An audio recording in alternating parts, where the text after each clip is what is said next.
हम सनातनियों का बहुत ही बड़ा पर्व जिसे पूरी उड़ीसा में मनाया जाता है और सारे भक्त लाखों करोड़ों की संख्या में भगवान के दर्शन के लिए वहाँ उमड़ते हैं जगन्नाथ यात्रा के लिए।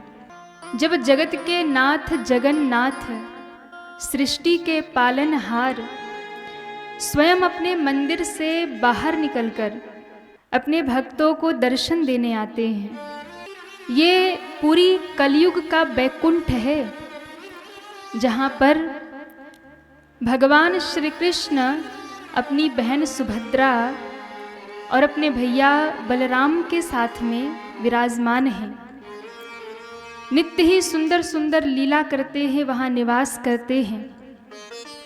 मंदिर में विराजमान भगवान की जो मूर्ति है ये कोई धातु की मूर्ति नहीं है, कोई पत्थर की मूर्ति नहीं है, ये भगवान की जीवंत काष्ठ की मूर्ति है। भगवान जगन्नाथ श्वास लेते हैं, भगवान जगन्नाथ हंसते हैं, रोते हैं, अपने भक्तों के साथ लीला करते हैं। सुंदर सुंदर लीला अपने भक्तों के साथ भगवान नित्य करते हैं। वो मुस्कुराते हैं, अपनी बड़े बड़े नेत्रों से अपने भक्तों का स्वागत करते हैं, अपने भक्तों को निहारते रहते हैं। वो दोनों हाथ फैलाए भगवान जगन्नाथ इंतजार करते हैं कब मेरा भक्त मेरे द्वार आए और मैं उसका दर्शन करूं। ऐसे भगवान जो जगत के नाथ हैं जगन्नाथ, उन्हें दिन में 6 बार भोग लगाया जाता है, 56 भोग कराया जाता है, एक बालक की तरह रखा जाता है। दिन में उनका सुंदर सुंदर आभूषण से स्नान किया, श्रृंगार कराया जाता है। और भगवान जगन्नाथ ये कोई मूर्ति नहीं है, कोई कल्पना नहीं है। आज भी भक्त यदि जगन्नाथ महाप्रभु को हृदय से उन्हें पुकारते हैं, उन्हें याद करते हैं, तो भगवान जगन्नाथ किसी न किसी रूप में उस भक्त को लीला जरूर दिखाते हैं। दुनिया में जितने भी मंदिर हैं उन सब मंदिरों से अलग है ये पुरी का जगन्नाथ धाम। 4 धामों में से एक जो दुनिया के किसी मंदिर में नहीं होता है वो इस जगन्नाथ मंदिर में होता है।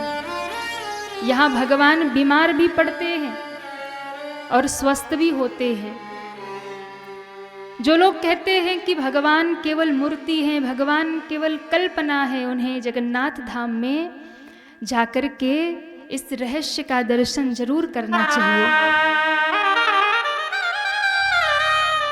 हर साल ज्येष्ठ मास की पूर्णिमा, जिसे स्नान पूर्णिमा के नाम से जाना जाता है, पुरी में बहुत बड़ा उत्सव मनाया जाता है क्योंकि भगवान की मूर्ति को गर्भगृह से बाहर लाया जाता है। मूर्ति को गर्भगृह से बाहर ला करके 108 घड़े के सुंदर जल से, सुगंधित जल से स्नान कराया जाता है। सुभद्रा जी, बलराम जी और भगवान श्री कृष्ण, भगवान जगन्नाथ। और कहते हैं इस समय भी लाखों भक्त स्नान पूर्णिमा के दिन भी भगवान के स्नान करते हुए उस मनमोहक स्वरूप का दर्शन करते हैं, जो कि बड़ा ही सुखदाई होता है। उस दर्शन को करके लोग धन्य धन्य हो जाते हैं। भगवान जगन्नाथ जब स्नान करते हैं तो स्नान के बाद ही एक बड़ी अलौकिक घटना घटित होती है कि स्नान के बाद भगवान बीमार पड़ जाते हैं। कहते हैं जब स्नान के बाद भगवान बीमार पड़ते हैं तो 15 दिन के लिए भगवान के कपाट बंद कर दिए जाते हैं। भगवान के शरीर का तापमान बढ़ जाता है, भगवान जगन्नाथ को बुखार हो जाता है, वो बीमार हो जाते हैं। 15 दिन तक मंदिर में ना शंख बजेगी, ना घंटी बजेगी, ना 56 भोग लगेंगे। भगवान को विश्राम करा दिया जाता है एक सुंदर शांत स्वच्छ भवन में। और फिर जैसे किसी व्यक्ति को अस्वस्थ होने पर वैद्य आते हैं, डॉक्टर आते हैं, चेक करते हैं, दवाई देते हैं, जगन्नाथ भगवान के लिए भी वैद्य जाते हैं। वैद्य जाकर के उनका इलाज करते हैं, उन्हें तरह तरह के काढ़े, तरह तरह की औषधियां दी जाती है ताकि भगवान जल्दी से जल्दी स्वस्थ हो जाएं और अपने भक्तों को दर्शन दें। कहते हैं इस घटना के पीछे एक बड़ी ही दर्द से भरी हुई कथा है, भाव से भरी हुई कथा है। विचार करिए कि जो सृष्टि के मालिक हैं, जो जगत के मालिक हैं, क्या वो प्रभु बीमार हो सकते हैं? अरे जिनकी एक दृष्टि मात्र से सारे दुनिया के कष्ट समाप्त हो जाते हैं, जिनकी कृपा मात्र से सारे दुख समाप्त हो जाते हैं, क्या वो भगवान कभी बीमार पड़ सकते हैं?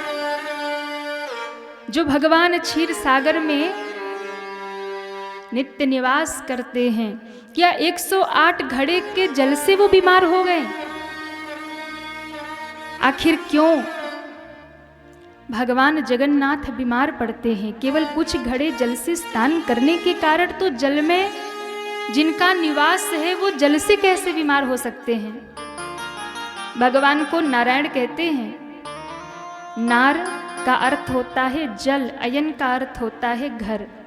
जिनका जल में ही निवास है वो भगवान जल से कैसे बीमार हो सकते हैं? बहुत बड़ा आश्चर्य है।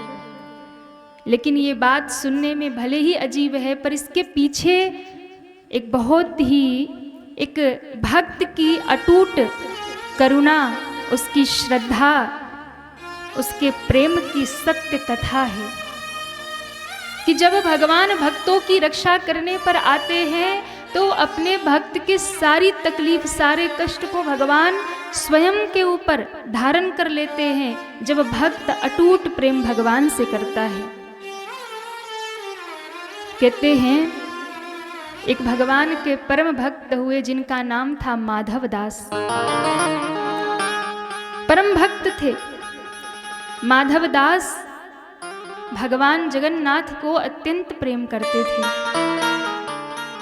उनके साथ तो भगवान ने बहुत बहुत लीला की। बड़े ही साधारण से भक्त थे, बड़ी साधारण उनका जीवन था। पत्नी का देहांत हो गया था और इस दुख के कारण उनके मन में गहरा वैराग्य उत्पन्न कर दिया। उनको समझ में आ गया कि संसार में हर रिश्ता झूठा है। आज जो साथ है वो कल साथ छोड़ करके चला जाएगा। संसार का हर एक रिश्ता झूठा है, हर एक संबंध झूठा है।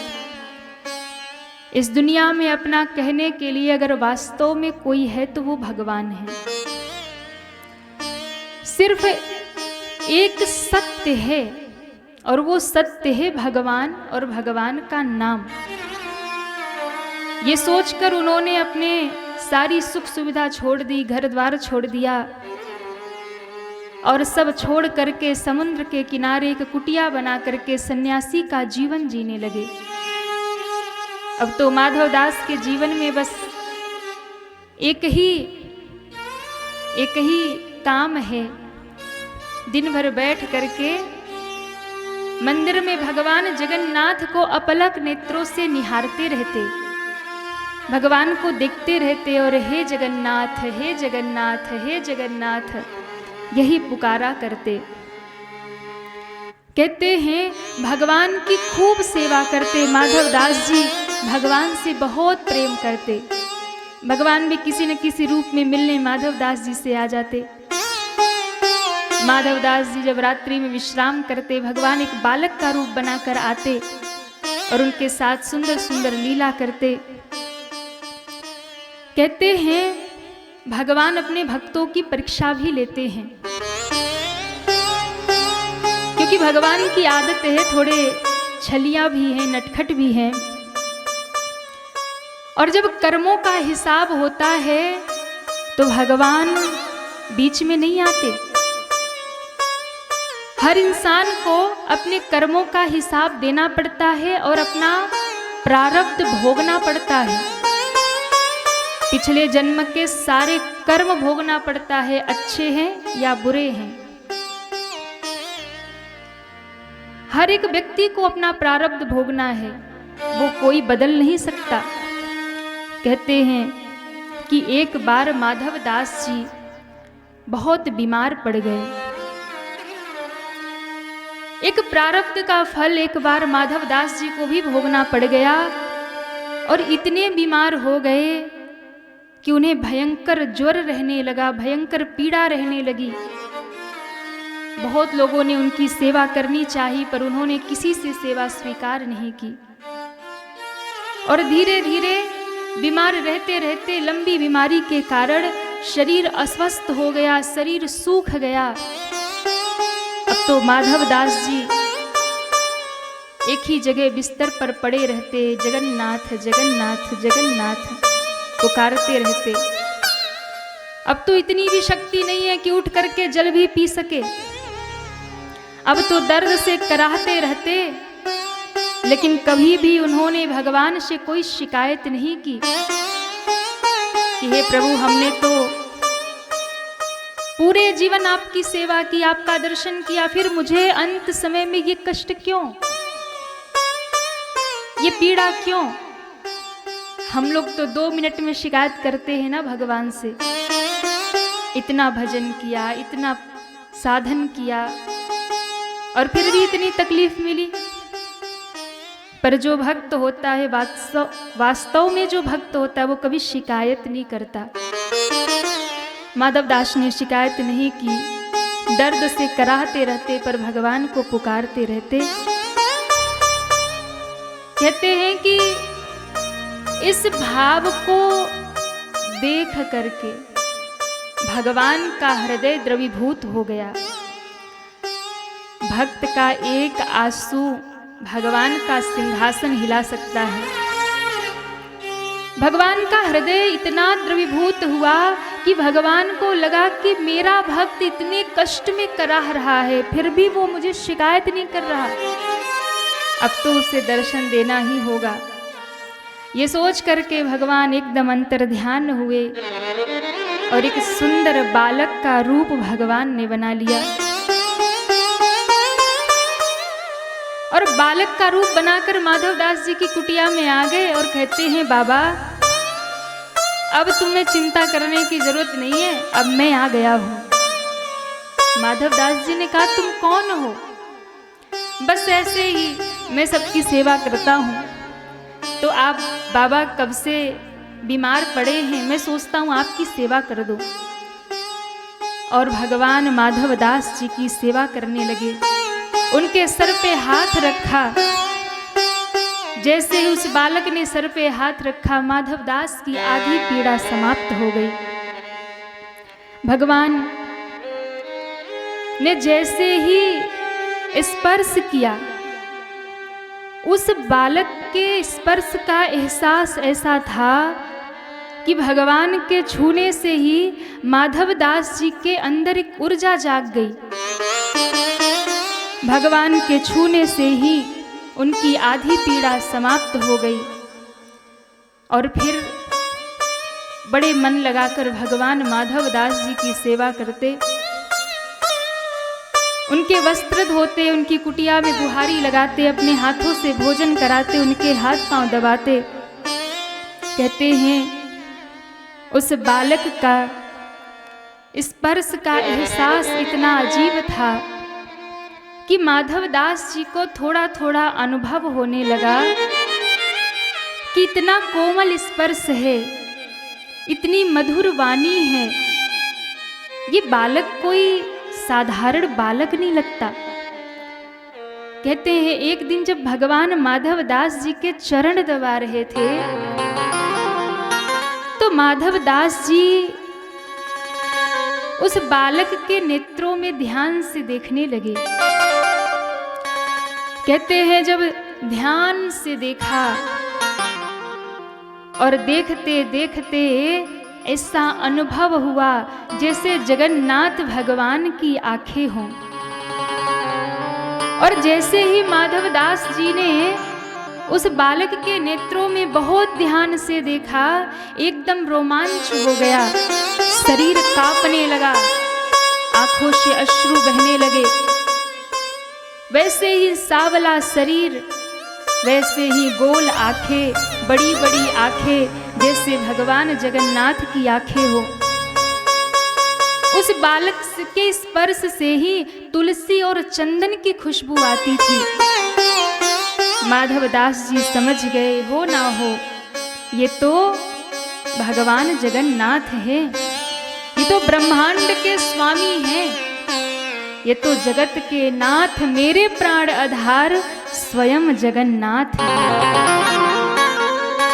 तुरंत उठ गए और उठ करके उस बालक के चरणों में गिर गए और कहा, हे नाथ, मैंने आपको पहचान लिया, आप कोई साधारण बालक नहीं है, आप तो स्वयं जगन्नाथ हैं, जगत के स्वामी हैं।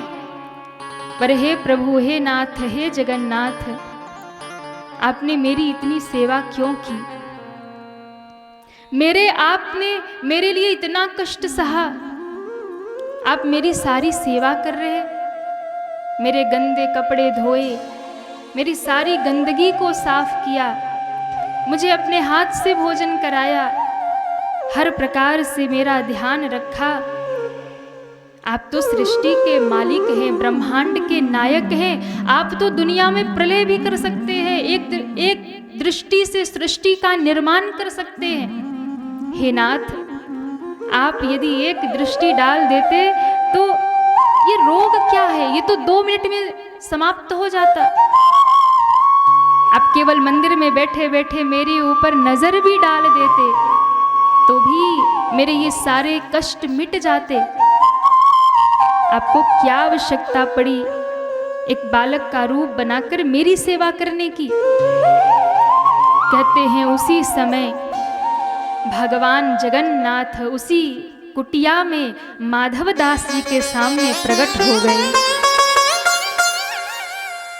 प्रकट होकर भगवान मुस्कुराए, माधवदास जी को उठाकर हृदय से लगा लिया और हृदय से लगा करके भगवान ने कहा, माधवदास, मैं चाहता तो सच में एक दृष्टि डालकर तुम्हारे सारे रोग समाप्त कर देता, तुम्हारी सारी पीड़ा का हरण कर लेता, लेकिन मैंने ऐसा नहीं किया। क्यों? ये तुम्हारे पूर्व जन्म का प्रारब्ध था, तुम्हारे पूर्व जन्म का प्रारब्ध तुम्हें भोगना ही था, तुम्हें इतनी पीड़ा होनी ही थी।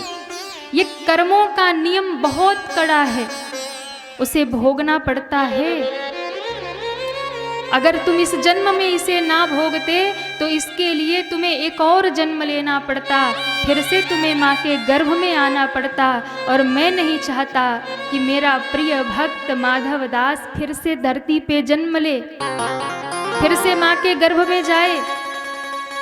हे माधवदास, मैं तुम्हारे बिना नहीं रह सकता, इसलिए मैंने सोचा इस बार जब तुम इस शरीर को त्याग कर मेरे धाम आओ तो सदा सदा के लिए तुम केवल मेरे हो जाओ, फिर तुम्हें मुझसे बिछड़ना ना पड़े। अगर फिर अगला जन्म लेना होगा तो फिर धरती पे आना होगा। भगवान ने माधवदास जी को कहा, इसलिए मैंने तुम्हें इसी जन्म में सारे प्रारब्ध का फल तुम्हें दे दिया। पर माधवदास,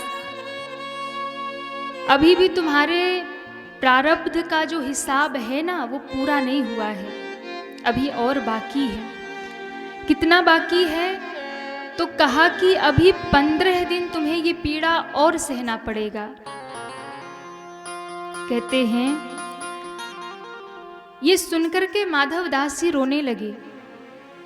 भगवान ने कहा कि माधवदास, क्या तुम अब इस पीड़ा को नहीं झेल पाओगे? माधवदास जी ने कहा, प्रभु मैं पीड़ा तो झेल लूंगा, पर आप मेरी सेवा कर रहे हैं, इस कष्ट को मैं नहीं झेल पाऊंगा। भगवान जगन्नाथ ने उसी समय कहा, तुम चिंता मत करो, कर्म का हिसाब तो पूरा करना ही है, लेकिन अब ये 15 दिन का हिसाब तुम पूरा नहीं करोगे, तुम्हारी जगह इस हिसाब को मैं पूरा करूंगा। भगवान जगन्नाथ ने कहा कि मैं तुम्हारे प्रारब्ध को अपने ऊपर स्वीकार करता हूँ, तुम्हारी पीड़ा को मैं स्वीकार करता हूँ। माधवदास जी रोने लगे, प्रभु आपने ये क्या किया? पर भगवान ने कहा, नहीं, मैं अपने भक्त के लिए कुछ भी कर सकता हूँ, उसकी पीड़ा मैं अपने ऊपर ले सकता हूँ, उसके लिए मैं बीमार पड़ सकता हूँ, मैं उसकी सेवा कर सकता हूँ। क्यों? क्योंकि कहा गया है, भगवान अपने भक्त की रक्षा वैसे ही करते हैं जैसे माँ अपने पुत्र की रक्षा करती है। करही सदा तिन्हकी रखवारी, जिमि बालक राखई महतारी। माँ जैसे बच्चे की रक्षा करती है, भगवान अपने भक्तों की रक्षा करते हैं। इतना कहते ही एकदम स्वस्थ हो गए माधवदास जी, और माधवदास जी की जो पीड़ा थी वो जगन्नाथ भगवान ने अपने ऊपर ले ली, और उसी दिन जगन्नाथ भगवान के शरीर का ताप बढ़ा, इतना भयंकर बुखार हुआ, जगन्नाथ भगवान के शरीर से इतनी गर्मी निकलने लगी, इतना ताप निकलने लगा कि उस ताप को मंदिर में पुजारी भी ना सह पाए। सच में भगवान बीमार हो गए, माधवदास की पीड़ा को अपने ऊपर ले लिया। कहते हैं जब ताप बढ़ा तो पुजारी मंदिर छोड़कर भागे। ये क्या हो रहा है? भगवान की मूर्ति से अचानक इतनी गर्मी, इतना ताप क्यों निकल रहा है? तब पुजारी को भगवान जगन्नाथ ने स्वप्न में आके कहा, मैंने माधवदास की पीड़ा को अपने ऊपर लिया है, अब मैं 15 दिन तक बीमार रहूंगा, मेरे पट बंद कर दो। तब भगवान के ताप को मिटाने के लिए 108 घड़े के जल से, वो दिन स्नान पूर्णिमा का था, यानी ज्येष्ठ मास की पूर्णिमा का था, भगवान को स्नान कराया गया और 15 दिन के लिए पट बंद करके भगवान को विश्राम कराया गया।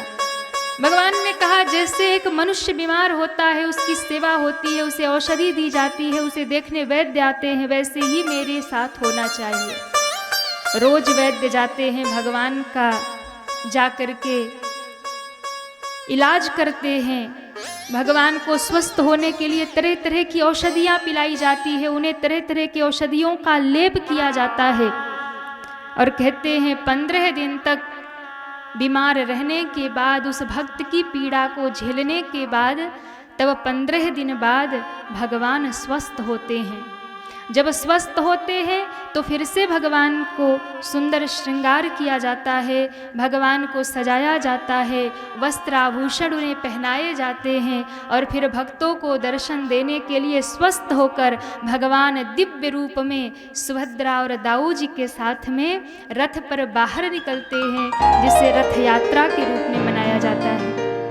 और ये बहुत बड़ा उत्सव स्नान पूर्णिमा के बाद आषाढ़ शुक्ल द्वितीया को भगवान जगन्नाथ जब स्वस्थ हो जाते हैं तो अपने रथ पर बैठकर अपने भक्तों को दर्शन देने के लिए बाहर आ जाते हैं। ये बहुत ही सुंदर पर्व है, और तब से अब तक भगवान जगन्नाथ बीमार पड़ते हैं। और ये घटना बताती है कि जब भक्त भगवान के चरणों में निस्वार्थ प्रेम लेकर समर्पित हो जाता है, तो ऐसे भक्त के लिए मेरे भगवान कुछ भी कर सकते हैं, अपने भक्त की पीड़ा को अपने ऊपर भी ले सकते हैं। ऐसे जगन्नाथ भगवान बीमार पड़ने लगे, और तब से ये उत्सव प्रत्येक वर्ष मनाया जाता है। बोलिए जगन्नाथ भगवान की जय।